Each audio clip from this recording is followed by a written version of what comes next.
Welcome to Royal Daily Report, your trusted source for royal family news and investigations. And tonight we are talking about a single piece of jewelry that has once again taken over every royal conversation online, in newspapers, and inside palace circles. Because when Catherine walked into that state banquet wearing the lover's knot tiara, that one detail completely dominated everything else about the entire evening. People online were focused on the gown. They were talking about the photographs, the diplomatic side of the event, all the usual things that come with a major state occasion. But royal watchers immediately locked onto the jewelry. Because with this family, jewelry is never just jewelry. And that tiara in particular carries a weight that goes far beyond diamonds and history. Stay with us, because this story goes much deeper than a piece of royal headwear. Subscribe to Royal Daily Report right now and hit that notification bell so you never miss a story like this one. The moment those photographs came out, the comparisons to Princess Diana started immediately. And honestly, it is impossible to stop them. Because that tiara is connected to Diana in a way that very few royal pieces are connected to any single person in the entire history of the monarchy. Diana wore the lover's knot constantly during the biggest and most famous years of her public life. State dinners, overseas royal tours, major formal events. All those iconic photographs that people still share and repost decades later. The tiara essentially became part of Diana's image, part of who she was to the public. So when Catherine wears it now, people do not simply see a beautiful piece of jewelry. They see something that feels like a continuation, like a thread connecting the present royal family to the woman the world still loves and still mourns. And according to reports that began circulating after the state banquet, that emotional connection is exactly why a situation allegedly became very tense behind palace walls in the weeks before the event. Do not forget to subscribe to Royal Daily Report for more exclusive royal updates. The story going around royal circles is this.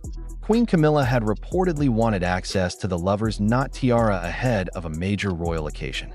People close to her apparently felt that enough time had passed since Diana's death that the strong public association with the tiara had softened somewhat. Catherine had stepped back from public life for a significant period because of her cancer treatment and recovery. The tiara had not been seen publicly for a while, and the thinking, according to these reports, was that perhaps an opportunity had quietly opened up. Now, it is important to be very clear about something here, because this is where many online discussions get the facts completely wrong. Legally, technically, and institutionally, the lover's knot tiara belongs to the Crown Collection.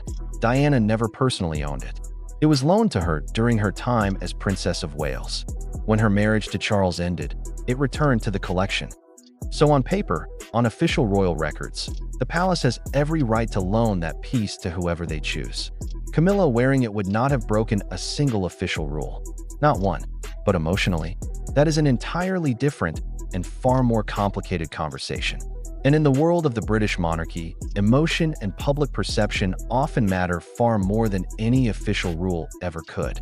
People still connect that tiara to Diana more powerfully than almost any other piece of royal jewelry in existence. The palace knows this. They have always known this. Which is why the reports about Princess and allegedly stepping into this situation became such a significant story the moment they began to circulate. Hit that like button and subscribe to Royal Daily Report right now. This investigation is only getting started. Princess and is not someone who normally gets attached to palace gossip or internal family drama. That is simply not who she is. She has spent decades building a rock-solid reputation as the most straightforward, no-nonsense, get-on-with-the-job member of the entire royal family. She avoids drama. She rarely makes public statements about family tensions. She keeps her head down and does her work. So when reports emerged suggesting that, and had reportedly stepped in and shut down any possibility of Camilla wearing the lover's knot, people paid very close attention. Because when, and reportedly takes a clear position on something like this, it means something. And the reasoning behind her alleged intervention says a great deal about how the royal family may privately view Catherine's role and her place in the monarchy's future. According to these reports, and apparently made it very clear that the lover's knot tiara belongs with Catherine, not because of any legal document or official palace decree, but because Catherine is now the one carrying the Princess of Wales role forward into the modern era. Symbolically, Emotionally, publicly, she is the one the world associates with that title in the present day. And the tiara, in Anne's reported view, belongs with that role. And when you think about how the monarchy actually works, that reasoning makes complete sense. Because the British royal family does not survive through laws and regulations alone. It survives through symbolism, through public feeling, through the powerful emotional connections that people form with certain images, certain moments, and certain objects. Every photograph becomes a message. Every public appearance becomes a statement. Even the smallest detail, which jewelry is worn, who stands where, who enters a room first, gets analyzed by royal watchers around the world for hidden meaning and significance. Make sure you are subscribed to Royal Daily Report and have liked this video. We are bringing you the full picture. So when Catherine returned to a major state banquet wearing the lovers knot after everything she had been through, after months away from public life following her cancer diagnosis announcement, the public reaction was enormous. People were genuinely emotional, especially because her absence from public duties had been so long and so worrying for so many people who care deeply about her. When she released that video in 2024 speaking openly and honestly about her cancer diagnosis, it completely shifted the global mood around her. People who do not normally pay any attention to royal news were suddenly watching and caring. The sympathy and the warmth toward her reached levels that are very rare for any public figure. So by the time she returned to a major state occasion wearing one of the most emotionally significant pieces in the entire royal jewelry collection, the reaction was not just positive. It was deeply felt. It felt like a moment. People had been waiting to see her back, and she came back wearing Diana's tiara. Meanwhile, Camilla remains in a position that has always been genuinely uncomfortable for her when it comes to public perception. And that discomfort has not really gone away no matter how many years have passed. No matter how many royal duties she carries out. No matter how consistent and how committed her work has been. The Diana factor does not disappear. It never fully disappears. The moment anything connected to Diana enters the conversation, public sympathy almost automatically shifts. That is the reality of her position, and the palace has never fully found a way to resolve it. Do not miss a single update. Subscribe to Royal Daily Report and turn on your notifications right now. The controversy around Camilla and royal jewelry is not new. It has been discussed and debated for years. And the important thing to understand, the thing that often gets lost in social media arguments, is that in many cases Camilla has technically done nothing wrong at all. Much of the strong public reaction comes not from official rules being broken, but from emotion, from memory, and from the fierce protectiveness that people around the world still feel toward anything connected to Diana. After Diana died, she stopped being seen simply as a royal figure. She became something closer to untouchable in cultural terms. Her image, her story, her possessions, all of it became treated as sacred by a huge portion of the global public. So every time Camilla appeared in jewelry that people associated with Diana, the reaction would start again. Every time, without fail. Now, royal historians and jewelry experts have been careful and precise in how they discuss these situations. Certain pieces that Camilla has worn over the years do appear visually similar to items Diana was once photographed wearing. Experts use careful language when discussing this. They say things like, the design appears consistent, or the timeline raises questions. But the lack of complete public transparency around royal jewelry records has consistently fed more suspicion than any official statement could quiet. Because royal watchers notice everything, especially anything connected to Diana. That is precisely why the lover's knot became the most sensitive and the most emotionally charged specific piece in this entire ongoing conversation. It is not simply beautiful jewelry. It is emotionally loaded in a way that almost no other royal piece is. Diana wore it during the most photographed years of her life. Even people who do not follow the monarchy closely recognize it immediately, because they connect it to her face, her image, her story. What is genuinely interesting is that Catherine has managed to wear it without generating backlash.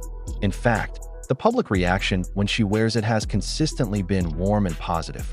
When Catherine first appeared wearing the lover's knot years after Diana's death, the comparisons online were immediate, but the reaction was largely welcoming. People felt she handled it carefully and respectfully. She was not trying to become Diana. She was not performing grief or trying to absorb Diana's identity. She was simply wearing a piece that carries history, and doing so with the kind of calm restraint that has always defined her public image. Catherine has never pushed herself aggressively into the spotlight. She has never tried to force emotional connections with the public. Her whole approach to royal life has always been quieter, steadier, and more measured than almost anyone around her. So when she wears something associated with Diana, it reads as respectful rather than calculated. And that difference matters enormously with royal audiences. That awareness, that careful balance, is also probably why Princess Anne's reported intervention in this situation felt so believable to so many people so quickly, and has always understood that distinction. She has always known the difference between royal tradition and royal image games. The idea that she privately felt Diana's tiara belongs symbolically with Catherine, with the woman currently holding the Princess of Wales title and carrying the future of the monarchy forward alongside William, fits perfectly with how the public already sees Anne. As someone who understands what truly matters and is not afraid to say it clearly. Now in May 2026, there is another layer to this story that is generating significant conversation. Reports have emerged about Princess Charlotte and the Spencer tiara, a completely separate piece from the lover's knot, but one that carries enormous emotional weight for different reasons. Unlike the lover's knot, which belongs to the Crown Collection, the Spencer tiara belongs to the Spencer family itself. It is not Crown property. It is Diana's family's piece.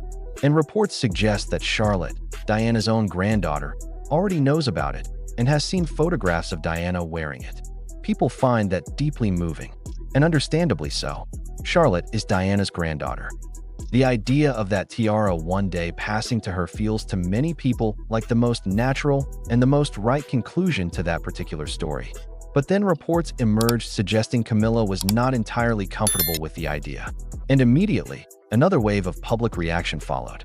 Whether those specific reports are fully accurate or have been exaggerated through royal gossip networks is genuinely difficult to know.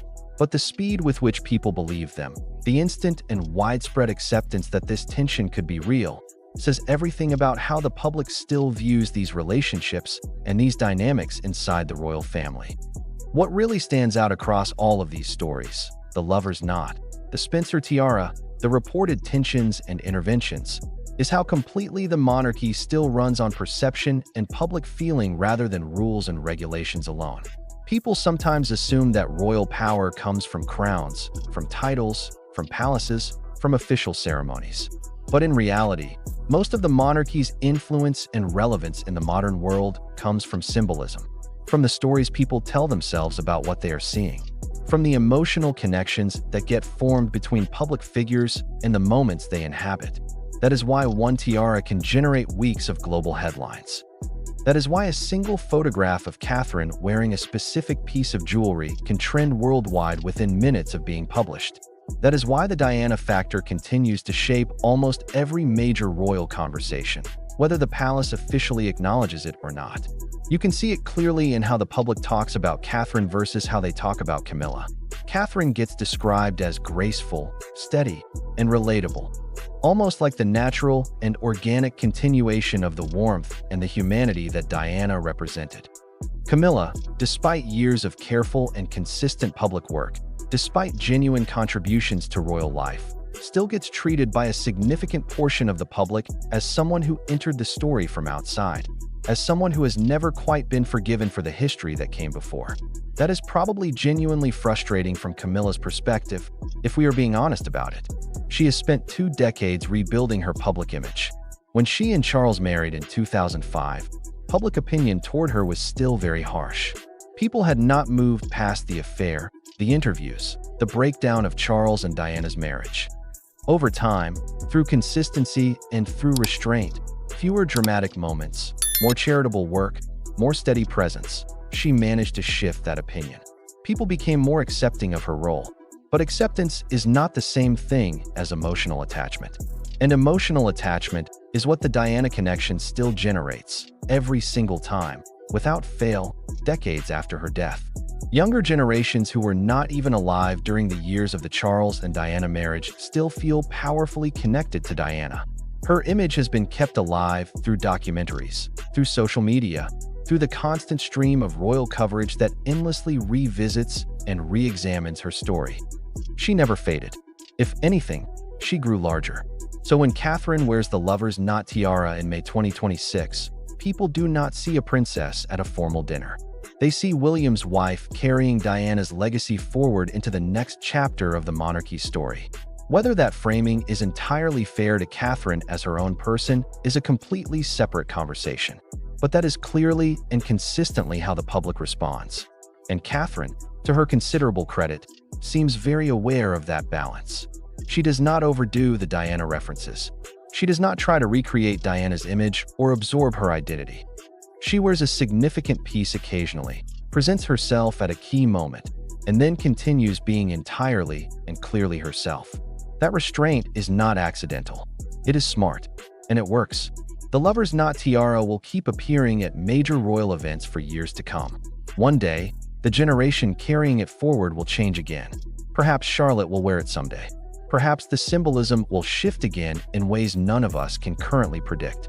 But right now, in this particular moment of the monarchy's long story, the tiara still belongs emotionally to Diana first, to Catherine second, and to the broader institution of the crown third.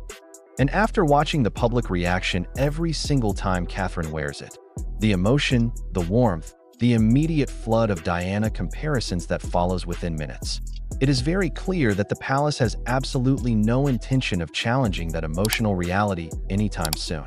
That is the full report for today from Royal Daily Report. What do you think about Catherine wearing the lover's knot? Do you think the tiara should stay with her permanently? And what about Charlotte and the Spencer tiara? Is that the most fitting conclusion to Diana's jewelry legacy? Tell us everything in the comments below. Subscribe to Royal Daily Report right now for daily royal news and exclusive investigations. Like this video, share it with someone who loves following the royal family, and turn on your notifications so you are always first to know. Until next time, this is Royal Daily Report, keeping you fully informed on everything royal.